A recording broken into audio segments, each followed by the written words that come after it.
Welcome to the Your Message Received podcast. And now, taking your message to the finish line, your host, John Duffin. Hey folks, this is John Duffin here from Duffin Media. Welcome back to another episode of Your Message Received. Your Message Received is the home, the platform to help you find your best business voice. Your most true, authentic voice is where we're going. Get what you want, find what you need, improve your results, make billions of dollars, find the person of your dreams. The last two I can't quite document yet, but we're working on both of them. But before that, all the other stuff I know is going to come true. We're thrilled that you continue to come back and keep finding us on Spotify, Apple Podcasts, Google Podcasts, iHeartMedia, and now on YouTube as well too. Thank you for coming back. And folks, I got a powerhouse today. I'm really, really excited about that. I love the fists clenched, Nick, which is great. Folks, welcome, Nick Lalwani. Welcome to the show, buddy.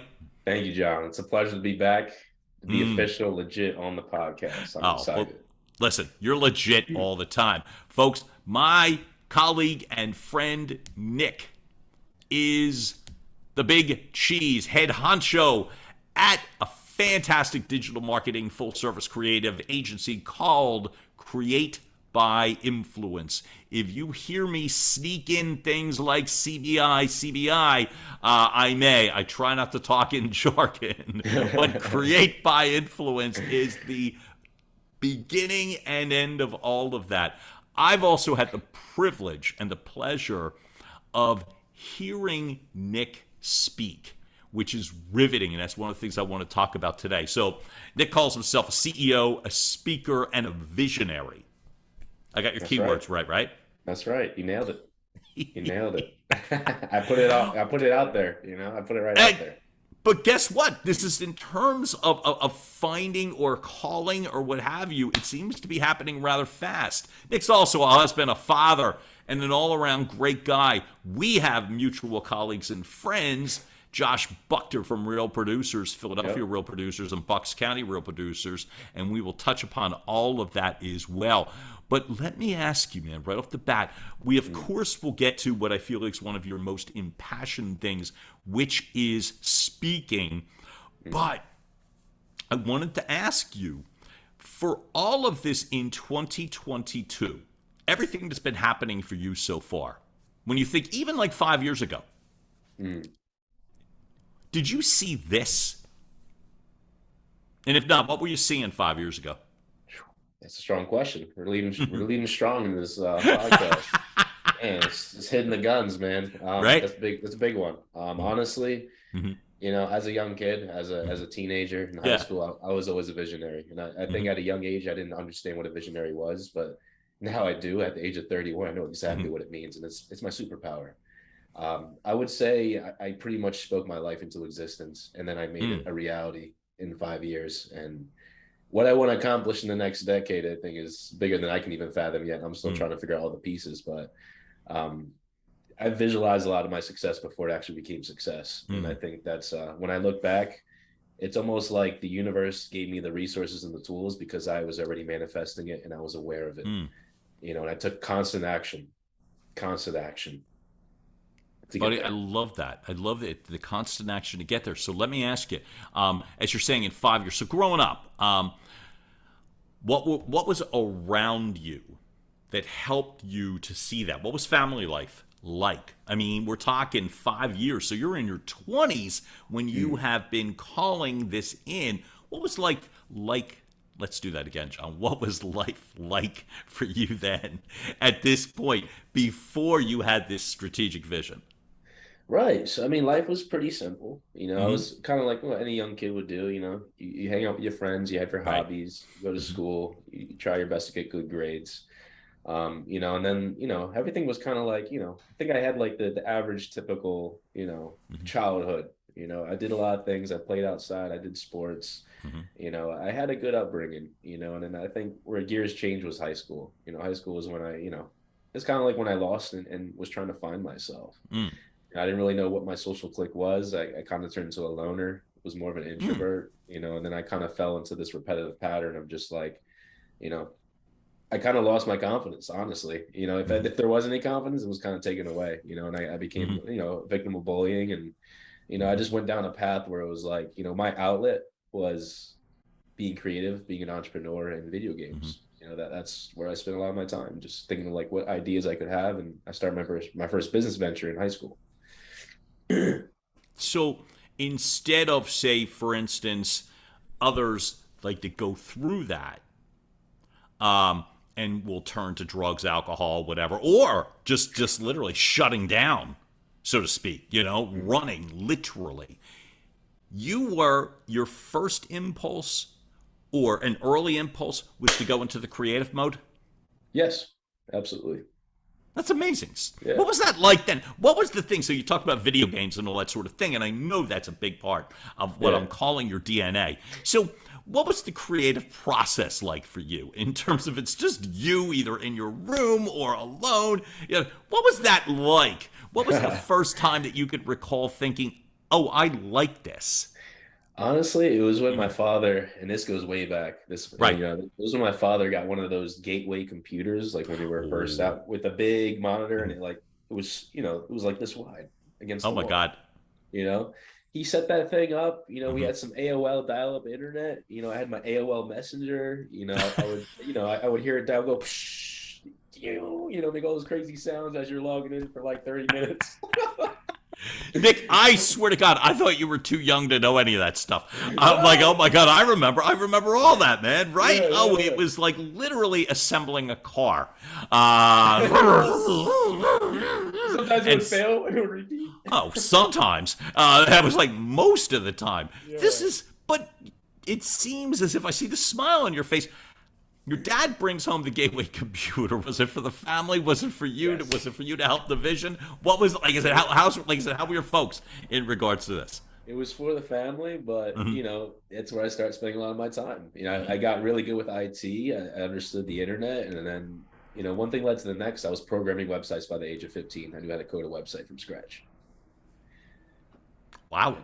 Yeah, and I taught myself. You know, I didn't go to school for that. You know, I picked up a trade and I kind of ran with it. So I love the fact that you were already, even as a kid, in that sense of, you know, like how to handle bullying. Like I got bullied, and I don't recall any sort of like I eventually like migrated away for a while. So I love the fact that you were already in the sort of take charge mode, so to speak.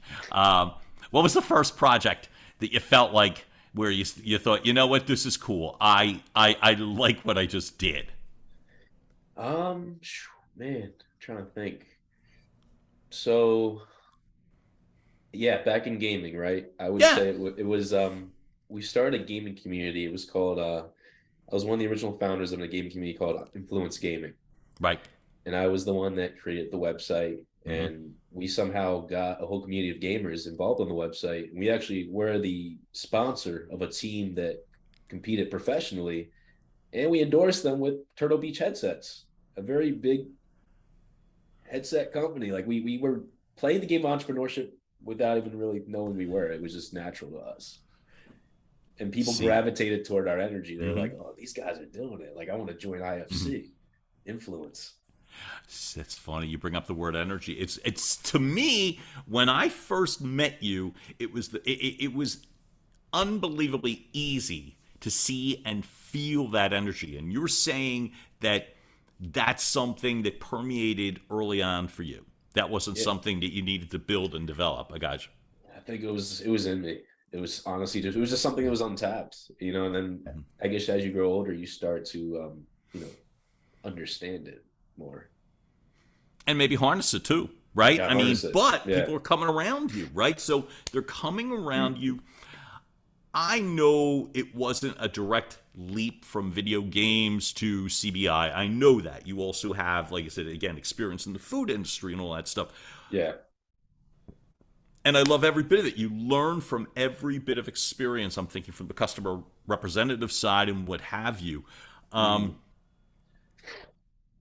What did you learn when you were in the food industry that propelled you Honestly, it was one of those situations where I honestly was really uncomfortable my first day on Why? the job because of being an introvert, not being around a bunch of people, as a Mm-hmm. cashier, you have to Mm-hmm. build rapport with the customers. Like that's Mm-hmm. part of customer Mm-hmm. service. You get taught Right. that. So like I remember the first day working, like customers want to have full blown conversations with me. And I Mm-hmm. was like just thinking like, oh damn, like, what am I gonna talk about? It's just like it was so like out of my like comfort zone, but 11 and a half years later, I became behind the customer service desk. So clearly I did something right.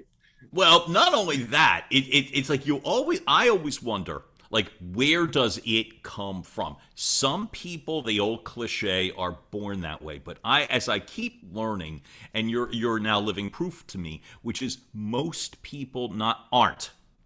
Or if it's there, it's got to be pulled in some way. So that's one of the reasons that mattered to me so much because you get something more than a paycheck if you're smart. You get Right. something, right? And so you now know that I can't remain being an introvert, that's not a great option in a literal sense. It's like, Yeah. okay, well, what the hell? I'm standing there looking at you. I'm going to have to do Forced. something here. Yeah. I'm pretty much forced. Like you gotta change, dude. How are you typically with affecting change in you know, general? honestly, I think that's one of my sweet spots and I'm very strong with it Okay. because I Mm-hmm. think you got to keep changing to evolve. Simple as Mm-hmm. that. You don't turn to a butterfly by not being the caterpillar first and go through all Mm-hmm. those different steps of Mm-hmm. evolution. So you got to look at your life the same way. So, in terms of that turning into a butterfly and what have you before, give me an example. Before you get to CBI, before you hit that first mark of where you were, for instance, where you got knocked back Yeah. and you got up. Give me an example. I mean, I'm guessing not every day as a cashier was the best day ever. Nah, not really. I mean, it had its good days and rough days. I mean, it's what you can expect. Right.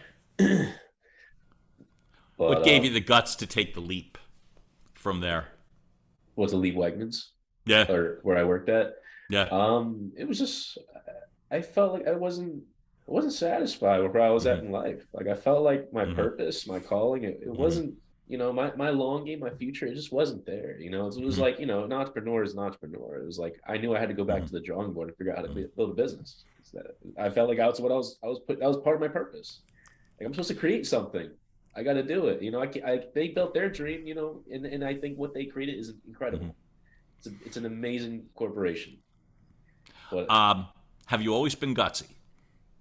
Um, yeah, I think I could definitely say that because when I dropped out of college in my first semester, my Mm-hmm. parents were just like, it was for me it was very gutsy, but it was because Mm-hmm.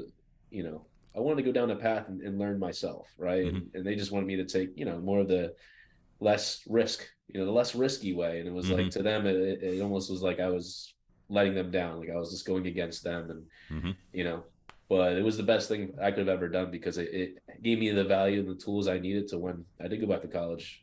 I was top of the dean's list. I wasn't failing. I wasn't flunking. I was focused. Because you wanted it and you knew what you Yeah. wanted. Yeah. It had to have been hard. I remember when I said to my folks, this was, oh my God, I was 18 at the time, where I originally said I didn't want to go to college. And it literally, the reactions I was getting were almost like, I wanted to go shoot somebody. Like, there's just that looks of horror in their Oh yeah. face. It's How so did you push disgraceful. past that, right? How did It's you push past it? disgraceful. Look, it sounds like you've got a close family. How were you able to navigate that? How were you, like, because that had to have been hard to literally be in that situation.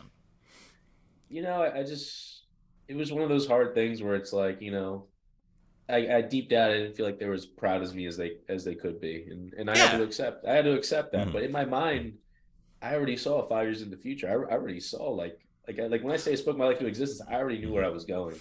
And Mm-hmm. even though I didn't have all the credentials or all the accolades or anything to Mm-hmm. back it up, it was like I just knew I was good. Like the passion and fire I had, it never stopped.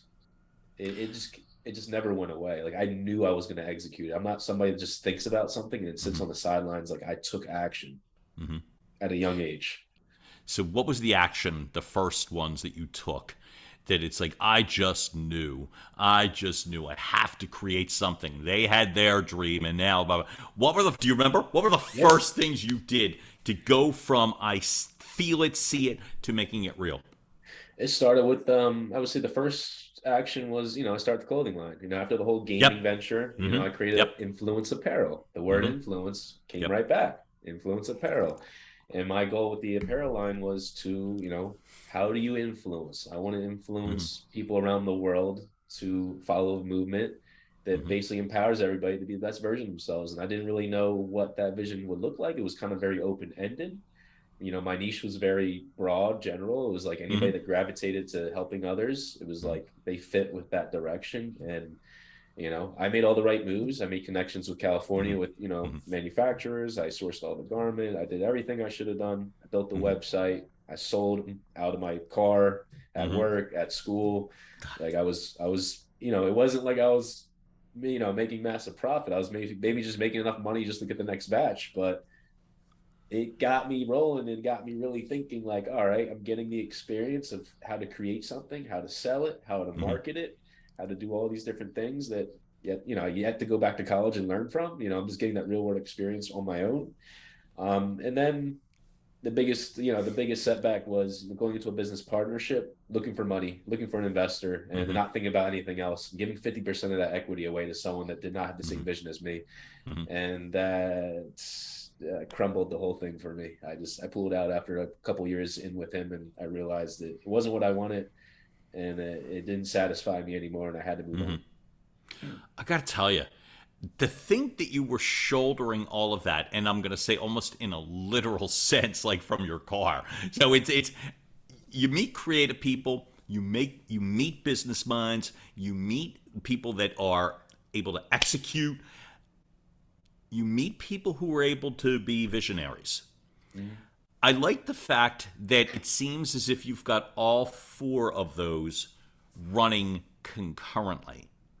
How the hell do you sleep, or do you?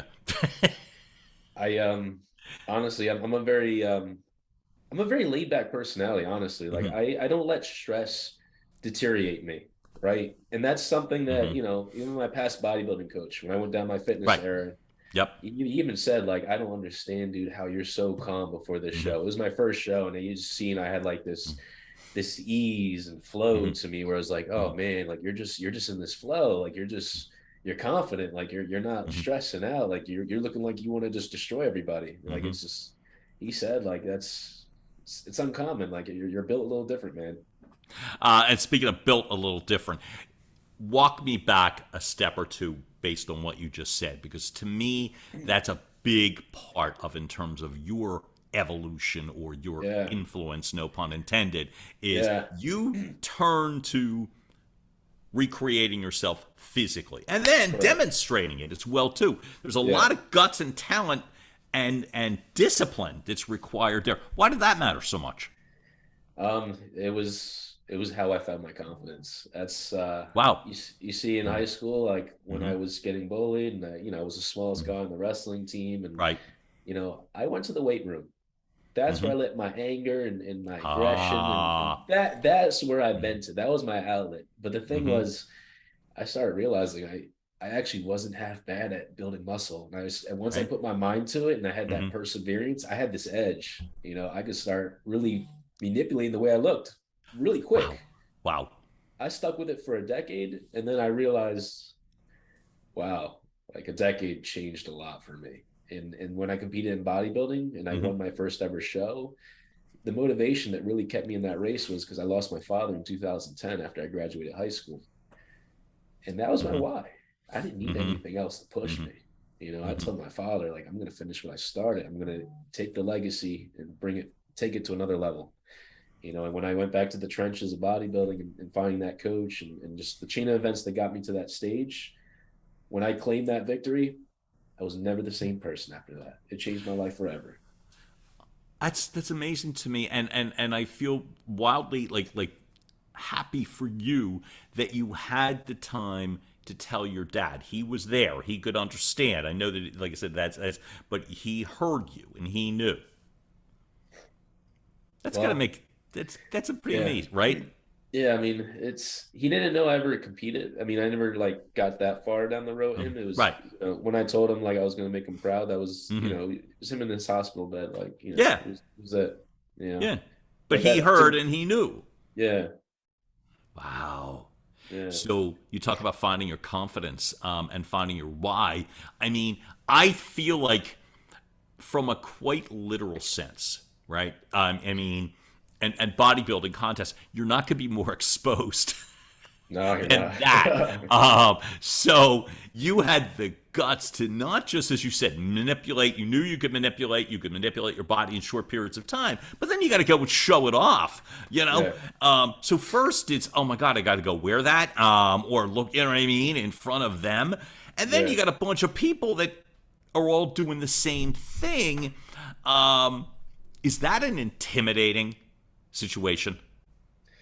You with a bunch of other bodybuilders. Trust me, I have no expertise in this field. That's the only reason I want to know. Honestly, Yo.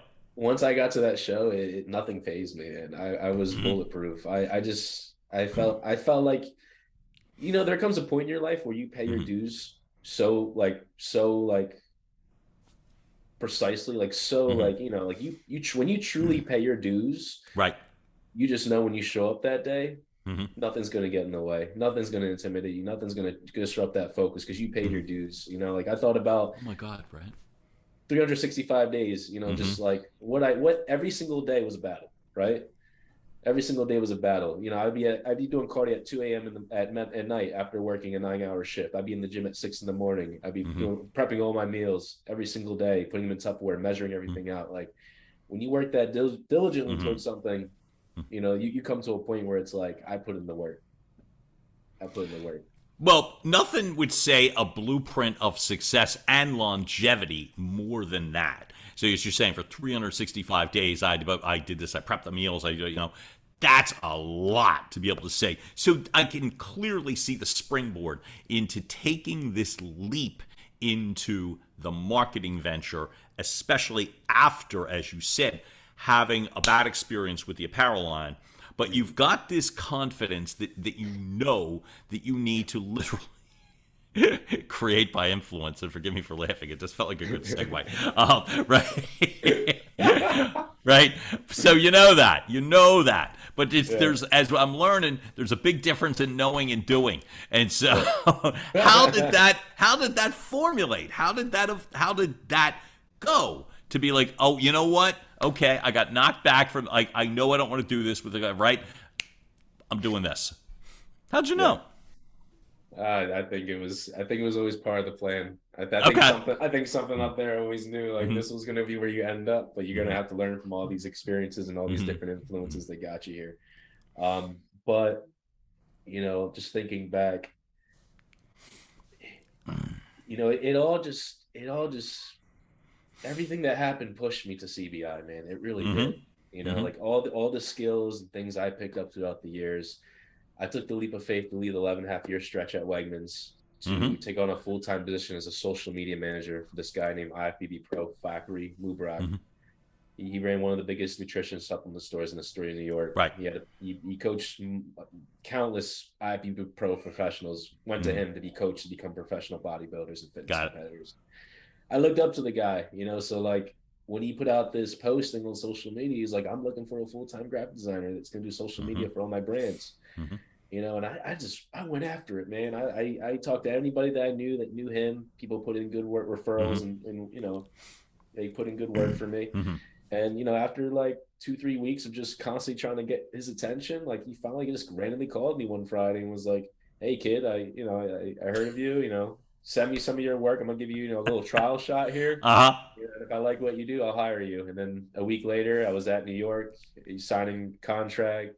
And next step, next phase of my journey, right there. I spent a couple years working with him, and I started to slowly build CBI while I was working full time from home as a social media manager. I was working 100-hour work weeks because I could, so I did. I was going to say because you could. And you've got now this full on company of digital marketing, paid advertising, design, creation. I keep going back to this one thing of why I feel like it's like people need to listen and pay attention to you, because you come from so many different directions. That's the part, and I don't mean scattered. I mean, again, creative people often aren't thought of as being like precision people. And precision people are not necessarily thought of as being able to let go and create something wildly, you know what I mean, individualistic, or hitting deadlines, or understanding metrics and all that sort of thing. But apparently you do. That's how I was molded, man. And I think a lot has to do with my life experiences. Mm-hmm. So what drives you at CBI? Ooh, man, that's a heavy one. Man, I just, it's interesting. When I was in the beginning of this journey, I was the one guy, right, trying to do all these different things. I was trying to get clients. I would literally build their website. Like, we didn't have a web developer, we didn't have a full stack development team, we didn't have all these designers that we have now. Right. I was doing everything, right? And I like doing the things, but I never became the expert at one thing because I was doing too much. Well, this is the 100-hour work week that you just talked about a moment ago. Yeah, right. Okay, and I'm guessing. I mean, it sounds like you have boundless energy, but that's a lot. So. Yeah.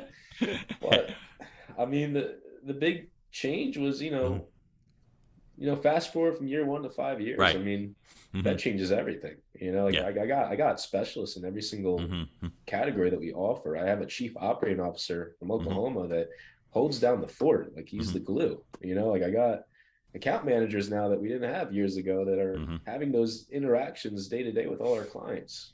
We have a videographer, photographer that goes out and creates an experience that these clients never got before by creating content on the spot in their actual locations, wherever they want to shoot.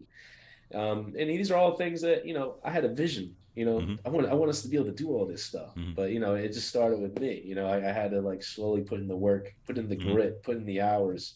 And now that I'm at where I'm at today, my biggest passion is leadership, mentoring individuals and really extracting greatness out of everybody in their role, because, you'll find people, a lot of people's setbacks are the atmosphere or the limitations they put in their mind.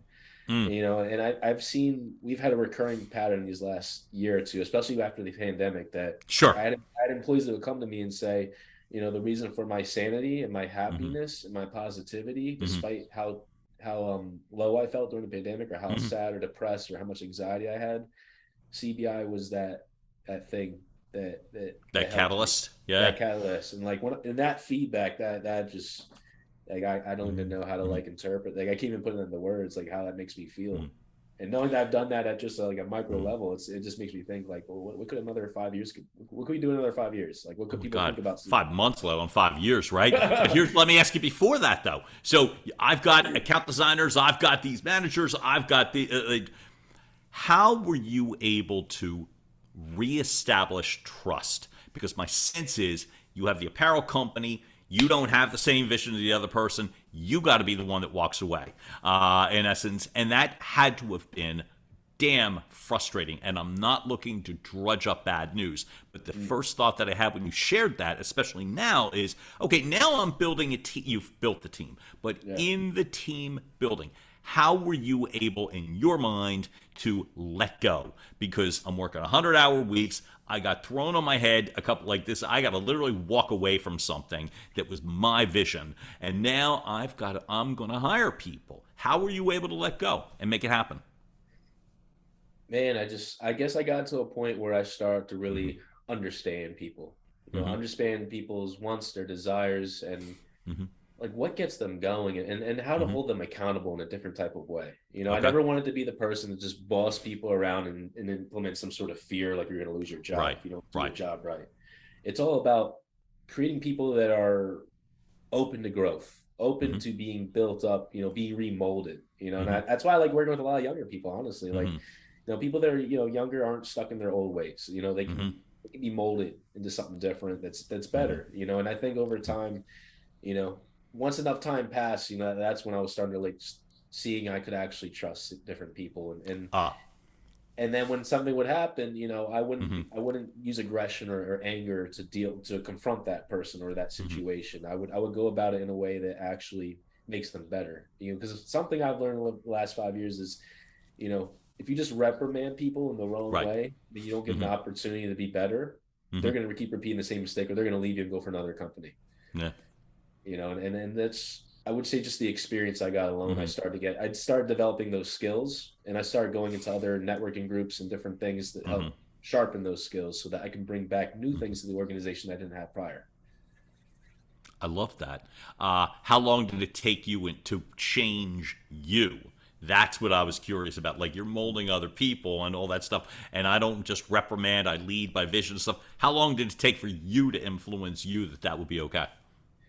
I would say I made a pretty big shift. I would say these last 2 years. I would say these last 2 years I've completely just turned the whole script on how I view those different things and how because I think there's a lot of, I think the biggest issue when you're thinking about this is you have to have a certain level of humility to where it's okay. So it's like, if you're not humble enough in your business to where, say you feel threatened by someone else, why do you feel that way?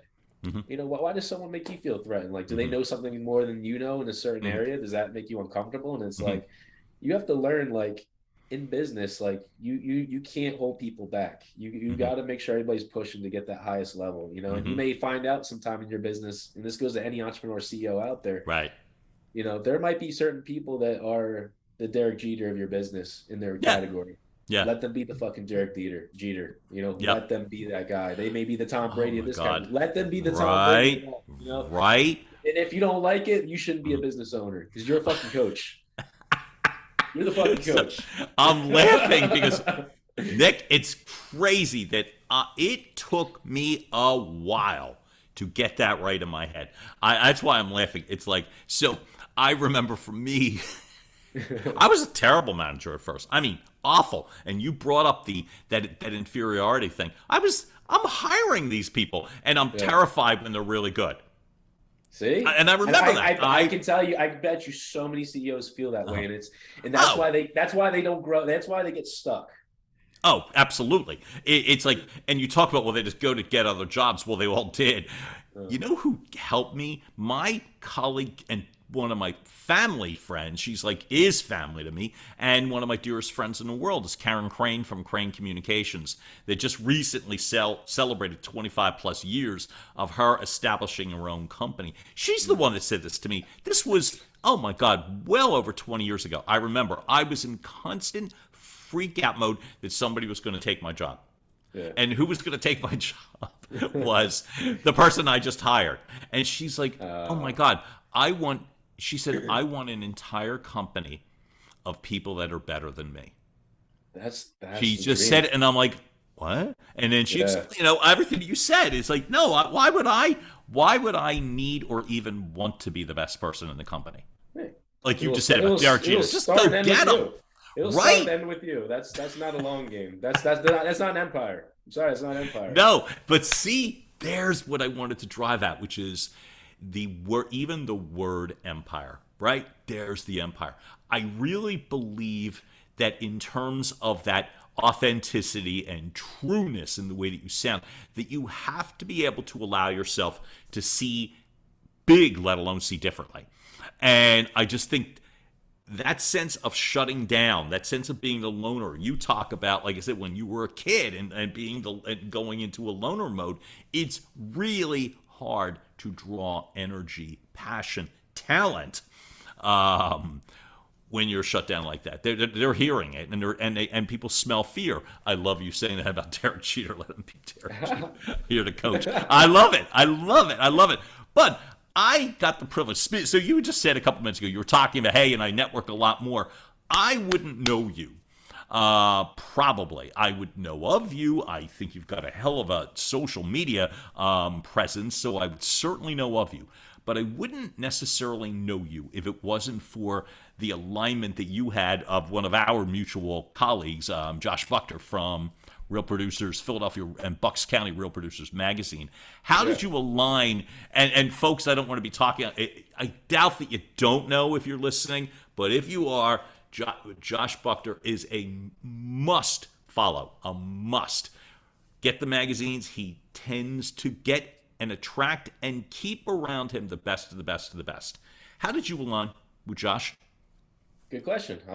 So I knew of Josh through like just being aware of his social media presence. You know, I seen this guy, Wolf of Wall Street, clean, baldy, sharp beard. I just knew. I see the stuff he put out, and I'm like, this guy looks like something I might resonate with. I don't like his vibe as aura. I don't know him yet, but like from what he's putting out on social media, I feel like that could be a good connection to make. Right. And I think a year and a half went by until I actually met the guy through so a good friend of mine, this guy Izzy Perales. Oh my God! Well, you talk about the perfect angles on the beards and the cuts, and that's Izzy Perales. Yep, that's Izzy.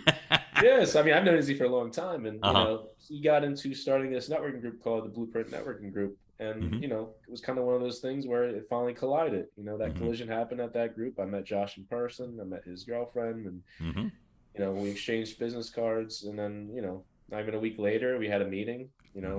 It was a good vibe. He gave me the extension to be invited as a preferred partner. I bought ad space in the magazine, and then I started showing up to events, and the whole thing just catapulted after that. And I think what he's doing is amazing. The way he brings people together that are all kind of like-minded. It's awesome. He's definitely putting the work. Well, I consider myself one of the lucky ones in that regard too, because a lot of what you said, I would say me too. In this, as I was following him on social media, and it's just weird. So that's why I feel like the presence of social media and the power of social media, which sounds so stupid as if you don't know that, but the fact is, it's that a lot of people are pulling away from it now, based upon what I'll say is maybe a little bit too much personalization or a little bit of a loss of focus or whatever it happens to be. But I'm glad I wasn't one of those people that just decided, oh, you know what? I'm not going to go. I'm just getting off of Instagram or Facebook. I'm damn glad, because I wouldn't know Josh either. So, folks, one of the true benefits of my chance of knowing our guest here as well, I got the privilege, based upon Josh Buchter, of getting the chance to be the host and MC of an event that he hosted that was run in Philadelphia, the Real Producers, Great Producers Awards Gala. And I can remember I'm there basically pacing the floor. I'm the host and MC. Everyone's outside. I'm literally pacing around this much bigger room than I thought it would be when I was there. It was pretty damn big, right? And I was sizing it up, kind of doing. Yeah, right. Well, that's what I was going to say. One of the very first people in that empty room that I got to talk to is Nick. And Nick, and you will recall that you're saying, "Oh, and I'll be up there for a couple of minutes speaking and blah blah blah." I remember that. I have no idea what that means. And by the way, I'm getting my competitive edge, but getting is a process for me when I speak.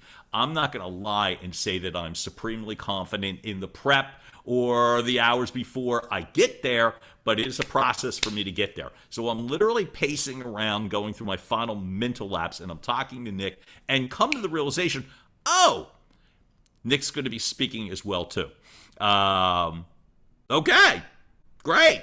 Here's why I bring it up. So all of the stuff that you said, the reason I was so captivated and had to know Nick further was I watch Nick speak. And we talk about the precision and the creativity and results driven and impassioned, but it was the emotion, the heart and the emotion that I saw and felt from you. And I'm grateful because I was at close range. So I literally am standing across on the other side of the stage watching you literally captivate an audience. So, as we talk about, one of your words, you're a speaker. CEO, visual speaker. What's that like for you? When you're speaking, when you're addressing an audience, what's going through your mind? Really, what's going through your heart? Well, here's the interesting plot twist here. So, plot twist time. I've been in the process of telling myself I want to become a speaker. And then it has only been maybe 6 months, into this year, that I Yep. started to own it, right? I started to Mm-hmm. put it out there. I Mm-hmm. changed my bio and added speaker because I listened to a Great. podcast, Mm-hmm. and the gentleman on the podcast, he was saying like, if you want to speak something to existence, you want to Mm-hmm. manifest something so Mm-hmm. big for yourself, start putting it out there. Tell people that's Mm-hmm. what you are, and then do Mm-hmm. what's necessary to become it. Mm-hmm. And Gala was probably the first time I ever did public speaking, like in front of a crowd with a microphone. Which is crazy. You want a plot twist of your own? Here's let me add here, if we're going to throw plot twists in, as I explained to Josh after the event, weeks after the event, I said, Josh, technically, I've never done that before. Oh man. So you've got two people. Boom. You got two people. I've spoken in sales presentations for 30 years. So I get that. I have held a microphone before. I get that. But this is why I brought that up intentionally, right? Is that you were able to make something happen basically from, I was going to say nothing. It's not nothing. It's that putting it into existence so that it's so real and true. I'll finish the one thought with Josh, and then I clearly will want to talk to you, which is what Josh said when I told him that. He's like, well, and you might recall, John, I never asked you that. He said, Yeah. I just knew that you could. That's it. So one of the things that I think of is in your building of teams and having teams around you and networking and aligning with people, and we talked about reestablishing the trust, it's got to be great that when you're putting things into existence and people see it and get it. You said something earlier about, hey, the next 5 years are so big and blah, blah, blah, blah, right? Can you give us a preview? Filled up arenas. Got Literally filled up arenas. Mm-hmm. Got you. I'm gonna leave you with that. I don't want to get too elaborate, but filled up arenas, no doubt. 100%. I love it. In my heart, my mind, my soul, I know all things are pointing towards filled up arenas.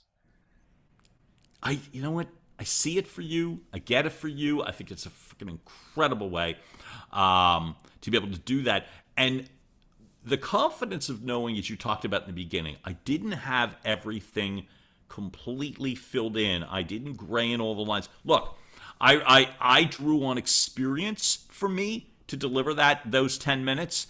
I loved every second of it. I knew as I was doing it, I was going to ask you, I knew as I was doing it for me that I was doing the right thing.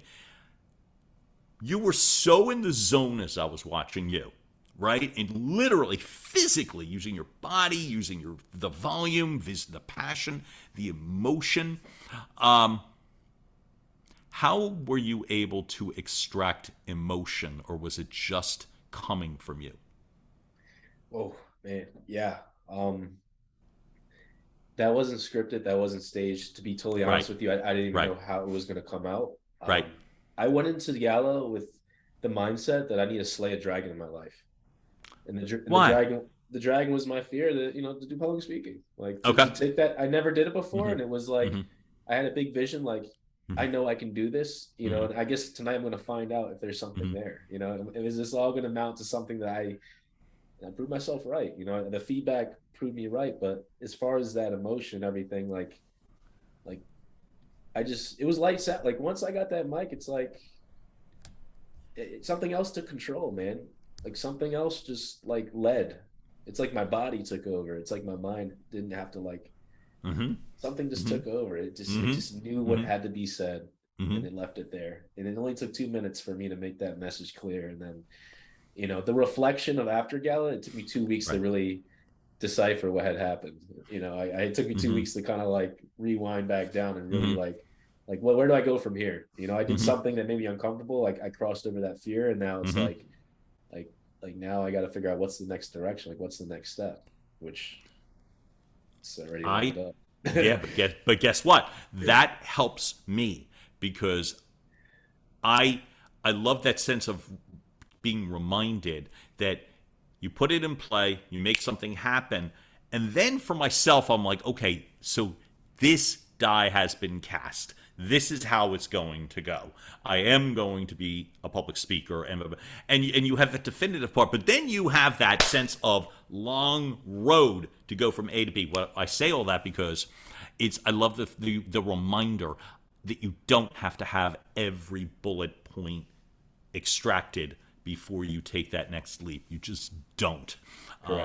I think it's the confidence that you talked about, where you found the confidence, having utilizing the confidence, believing in yourself, but being really ready and available. And I loved all of that. Nick, I'm blown away by that sort of vision and that filling arenas part. I see it, I get it. It's funny, you and I have something else in common because I see it. It's weird. See it, I get it, I know it. But if I think too hard about it, I get paralyzed and then pull back. So my question to you is, how do you keep propelling yourself forward? As the dreams get bigger, as the actualization or the calling of it gets bigger and bigger, how do you keep propelling yourself forward? You're a dad, you're a husband now, right? Yeah. How, you talked about your own dad. What are you instilling? I mean, you've got a baby, but what are you instilling, and how, realizing now that you've got other people literally counting on you? How do you make it go and not get pulled into?